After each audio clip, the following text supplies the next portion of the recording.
आज के इस तज्जिये में हम एक ऐसी मेडिकल मिस्ट्री यानी तिब्बी मुअम्मे को डिकोड करने वाले हैं जिसकी जड़ें तारीख की एक बहुत बड़ी और हौलनाक जंग से जुड़ी हैं। ये कहानी है एक ऐसे अनदेखे और पुरअसरार कातिल की जिसने जदीद साइंस को कई दहाइयों तक उलझाए रखा। जरा सोचें कि किस तरह एक खुर्दबीनी जरासीम ने पूरी दुनिया के मायानाज मुहक्किकीन की नींदें उड़ा दीं। तो चलें इस दिलचस्प सफ़र का आगाज़ करते हैं। जरा तसव्वुर करें, साल 1951 का है। कोरियन जंग अपने बिल्कुल उरूज पर है, लेकिन मैदान जंग में गोलियों और तोपों के अलावा भी अक़वाम मुत्तहदा के फ़ौजियों को एक और पुरअसरार दुश्मन का सामना था। आखिर वो कौन सा गैर मरी कातिल था जिसने देखते ही देखते तकरीबन 3000 फ़ौजियों को शदीद बुखार, गुर्दे फेल होने और अंदरूनी ब्लीडिंग जैसे हौलनाक मसाइल में मुब्तला कर दिया। इस वक्त किसी को ज़रा भी अंदाज़ा नहीं था कि ये शदीद हेमोराजिक बीमारी आखिर है क्या और ये अचानक कहाँ से आ गई है। आइए अब इस मुअम्मे के अगले हिस्से की तरफ चलते हैं, डॉक्टर ली और चूहों की तलाश। अब हुआ कुछ यूं कि जंग तो खत्म हो गई, लेकिन ये तिब्बी मुअम्मा वैसे का वैसा ही रहा। बरसों तक साइंसदानों को कोई वाज़े जवाब नहीं मिल सका, और सच पूछें तो इस मुअम्मे को हल करना कोई आम लैबोरेटरी का काम नहीं था, बल्कि ये कई दहाइयों पर मुहित एक सराग रसां का सफ़र था। फिर एंट्री होती है जनूबी कोरिया के एक ज़बरदस्त मुहक्किक डॉक्टर हो वोंग ली की। उन्होंने इस मुअम्मे की तह तक पहुंचने की ठान ली। 1976 में डॉक्टर ली ने दरियाए हेंटन के करीब पाए जाने वाले धारीदार जंगली चूहों को पकड़कर उनका मुताला शुरू किया, और उनकी ये सख्त मेहनत रंग लाई जब बिल आखिर 1978 में इस वायरस को बाकायदा तौर पर दरियाफ्त कर लिया गया। तो आप सोच रहे होंगे कि डॉक्टर ली ने इस गुत्थी को आखिर सुलझाया कैसे। उन्होंने इन जंगली चूहों के फेफड़ों का इंतहाई बारीक बीनी से मुआयना किया और वहां से बिल्कुल वही शवायद हासिल किए जो जंग के दौरान बच जाने वाले फौजियों के खून में मौजूद एंटीबॉडीज से 100% मैच करते थे। तारीख में यह पहली बार था कि इस जरसूमे को कामयाबी से धारीदार जंगली चूहों के फेफड़ों से अलग किया गया, और चूंकि ये दरियाए हेंटान के करीब से मिला था, इसलिए इसे हेंटान वायरस का नाम दिया गया, और यूं वायरसेस के एक बिल्कुल नए खानदान यानी हेंटा वायरसेस की बाकायदा बुनियाद पड़ गई। बिल्कुल किसी जासूसी फिल्म की तरह, है ना। अब हम बात करेंगे पुरानी दुनिया बमुकाबला नई दुनिया के वायरसेस की, जो कि एक इंतहाई दिलचस्प मोड़ है। डॉक्टर ली की इस शानदार दरियाफ्त ने सिर्फ कोरियन जंग का मामला ही हल नहीं किया, बल्कि दुनिया भर में फैले हुए इसी खानदान के दीगर वायरसेस को समझने का दरवाज़ा भी खोल दिया। अब अगर हम जुग्राफियाई और हयातियाती लिहाज से देखें तो हिंटा वायरस दो बड़े हिस्सों में तकसीम है। एक तरफ पुरानी दुनिया यानी यूरोप और एशिया के हिंटा वायरस हैं, जो खास तौर पर आपके गुर्दों और खून की नालियों पर हमला करते हैं, जबकि दूसरी तरफ नई दुनिया यानी बर्र-ए-आज़म अमेरिका के वायरस हैं, जो सीधा फेफड़ों और दिल को निशाना बनाते हैं और एक इंतहाई मोहलिक बीमारी पैदा करते हैं। मतलब खानदान एक ही है, लेकिन मुख्तलिफ बर्र-ए-आज़मों में उनके हमला करने का अंदाज बिल्कुल मुख्तलिफ है। इस फ़र्क को थोड़ा और वाज़े करने के लिए तारीख के एक और अहम वाक़े को देखते हैं। साल 1993 में अमेरिका के इलाके फोर कॉर्नर्स में अचानक एक जानलेवा सांस की बीमारी फैल गई। जब तहकीक हुई तो मालूम हुआ कि भाई ये कोई नया जरसूमा नहीं है, बल्कि दरअसल ये नई दुनिया का ही एक मोहलिक हेंटा वायरस था, जिसे बाद में सन नोम्ब्रे यानी बेनाम वायरस पुकारा गया। इस वाक़े ने दुनिया को ये बावर करवा दिया कि हेंटा वायरस का खतरा सिर्फ एशिया या यूरोप तक महदूद नहीं है, बल्कि ये अब एक आलमी खतरा बन चुका है। यहाँ एक इंतहाई पेचीदा और हयातियाती ताल्लुक को समझना ज़रूरी है। हर मखसूस हिंटा वायरस किसी न किसी खास किस्म के चूहे के साथ जुड़ा हुआ है। मिसाल के तौर पर हिंटन वायरस धारीदार जंगली चूहे में पाया जाता है, जबकि सिविल वायरस का ताल्लुक नॉर्वे के चूहे से है। इसी तरह अमेरिका का सन नोम्ब्रे वायरस हिरन चूहे में परवरिश पाता है।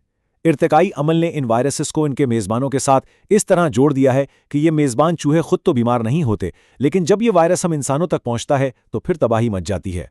तो ये वायरस इंसानों तक पहुंचता कैसे है? आइए इस हवाई खतरे का जायजा लेते हैं। अब यहाँ सबसे अहम सवाल ये है कि चूहों से ये वायरस हमारे जिस्म में दाखिल कैसे होता है? क्या ये हमें काटते हैं? दरअसल हेंटा वायरस इंसानों पर किसी बराह रास्त हमले के जरिए मुंतकिल नहीं होता। इसका तरीक़ा वारदात बहुत खामोश है।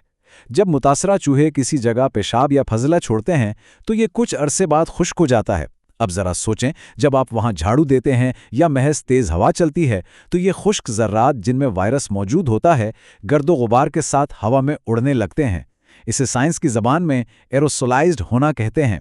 और बस जैसे ही कोई इंसान इस आलूदा हवा में सांस लेता है, ये वायरस सीधा उसके फेफड़ों में जा पहुँचता है। और जो बात इस वायरस को और भी ज़्यादा ख़तरनाक बनाती है, वो इसकी मेज़बान के जिस्म से बाहर जिंदा रहने की ज़बरदस्त सलाहियत है। क्या आप जानते हैं कि ये वायरस एक معتدل माहौल में 15 दिन तक जिंदा रह सकता है? इसका साफ मतलब ये है कि कोई भी बंद कमरा, पुराना गोदाम या कोई कैबिन जहां कभी चूहे रहे हों और उनका फजला मौजूद हो, वो इंसानों के लिए हफ्तों तक एक खामोश और जानलेवा खतरा बना रह सकता है। अगरचे हवा के जरिए सांस से मुंतकली सबसे आम और बड़ा खतरा है, लेकिन कुछ और भी शाज़ु नादिर रास्ते मौजूद हैं। मिसाल के तौर पर मुतासिरा चूहे के काटने से या किसी आलूदा सतह को छूने के बाद अपने गंदे हाथ, आंख, नाक या मुंह पर लगाने से भी ये वायरस मुंतकिल हो सकता है। लेकिन इन सब में सबसे हैरानकुन बात इंसान से इंसान में मुंतकली है। आमतौर पर यह वायरस इंसानों के दरमियान नहीं फैलता, लेकिन इसकी एक वाहिद मुस्तस्ना मिसाल जनूबी अमेरिका का एंडीज वायरस है। तहकीक बताती है कि ये वो वाहिद हेंटा वायरस है जो करीबी राब्ते से एक इंसान से दूसरे इंसान में भी फैल सकता है। वाकई तशवीशनाक बात है। और अगर आप ये सोच रहे हैं कि ये सब तो पुरानी तारीखी किताबों की बातें हैं, तो ऐसा बिल्कुल नहीं है।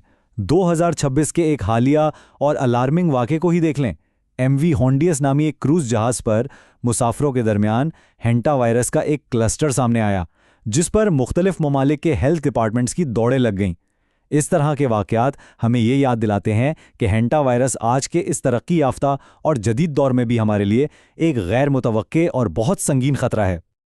अब जब हम खतरे को समझ चुके हैं तो बात करते हैं वायरल फैलाव की रोकथाम की।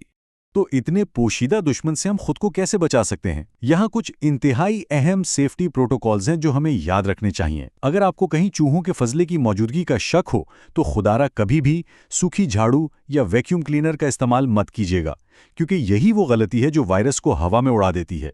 सबसे पहले इस बंद जगह को कम से कम आधे घंटे के लिए हवादार बनाएं, खिड़कियां दरवाजे खोल दें, फिर एक हिस्सा ब्लीच और 9 हिस्से पानी का महलूल बनाकर उस फजले पर अच्छी तरह छिड़कें और 10 मिनट तक इंतजार करें ताकि वायरस मुकम्मल तौर पर मर जाए।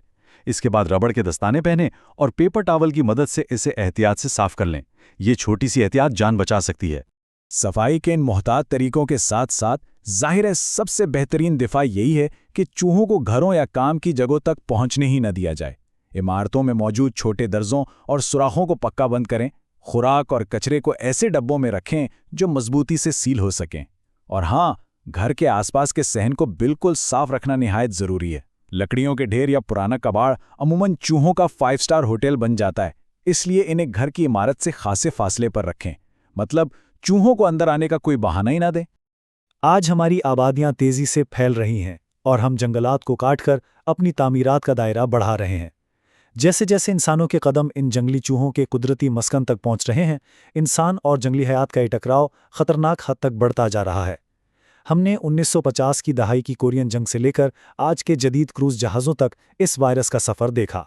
तो मैं आपको इस सवाल के साथ छोड़े जा रहा हूं, जब हम मुसलसल इनके घरों में दाखिल हो रहे हैं तो जूनोटिक बीमारियों का अगला बड़ा वार कहां और कब होगा? ये वो सवाल है जिस पर हमें ना सिर्फ सोचना होगा बल्कि मुस्तकबिल के लिए तैयार भी रहना होगा। आज के लिए बस इतना ही। अपना बहुत ख्याल रखिएगा।